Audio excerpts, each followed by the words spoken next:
pensez-vous un jour venir faire des spectacles en Belgique ? Du coup, en bon joueur, j'ai répondu, venir jouer en Belgique plutôt crever.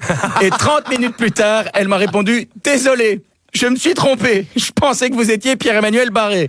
L'ascenseur émotionnel de dingue. Ça s'est passé dans le réveil de Tipique. Bonjour, monsieur P. Hola, ¿qué tal? Alors, pour commencer, une info de qualité délivrée par CNews. Oui, je sais, info de qualité et CNews dans la même phrase. C'est un peu comme si Georges-Louis Boucher organisait les Restos du Cœur, on est d'accord? Ce n'est pas crédible.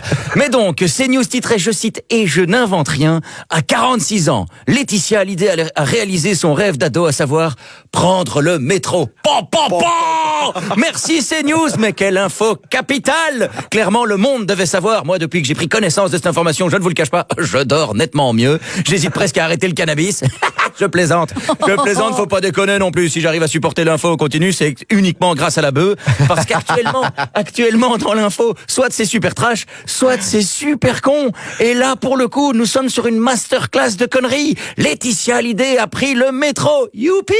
Mais qu'est-ce qu'on s'en tape? Attention, le score vient de tomber, 1-0 pour l'ennui. Enfin, j'imagine que ça doit intéresser des gens, car force est de constater que tous les 2 jours, il y a un article sur elle, pour une raison qui m'échappe, parce qu'en soi, cette femme n'a jamais rien fait de sa vie. Enfin, je veux dire, à part sucer Johnny, elle n'a jamais rien fait. Attention, je ne juge pas. Je trouve ça très bien. Et surtout, très courageux de sa part. Sucer Johnny, il avait quand même 31 ans de plus qu'elle. Quand on te dit l'amour rend aveugle, c'est clair que là, pour la pipounette, fallait savoir fermer les yeux. N'empêche, 31 ans d'écart, c'est intense à souhait. Quand ils se sont mariés, Johnny avait 52 ans, elle en avait 21. Clairement, c'est pas un contrat de mariage qu'ils ont signé, c'est un viager. Tout ça pour dire, pourrait-on arrêter de nous parler de Laetitia à tout va, car ça devient ridicule au possible. Encore ce week-end, lors du Télévis, le disque d'or intitulé Restez vivant de Johnny. Alors déjà, j'ai envie de dire Restez vivant, fake news. Entre parenthèses, pour les fans hardcore de Johnny, j'anticipe, restons calmes, c'est juste une blague, au final on y passera tous. Et pour ceux qui ont peur de la mort et qui se posent la question, tu crois qu'il y a quoi après la mort? C'est simple, tout sauf toi.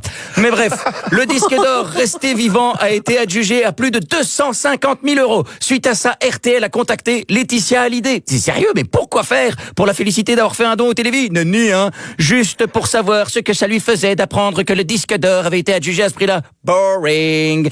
Et la principale intéressée de répondre, ça me donne les larmes aux yeux. Bah ouais, tu m'étonnes, ça pique, j'avais dit qu'il fallait fermer les yeux. En plus, 250 000 sur lesquels elle ne pompera rien. Moi aussi, j'aurais les larmes aux yeux. Enfin, maintenant, elle sait ce que ça fait d'être à la place de David et Laura. Sinon, rien à voir, mais je voulais partager avec vous une petite anecdote amusante. Quelqu'un m'a écrit en privé, oui, ça n'a plus rien à voir avec Eleti, mais quelqu'un m'a écrit en privé sur Facebook pour me dire, je cite, salut PE, je regarde toutes vos vidéos. Je suis trop fan. Vous êtes mon humoriste français préféré.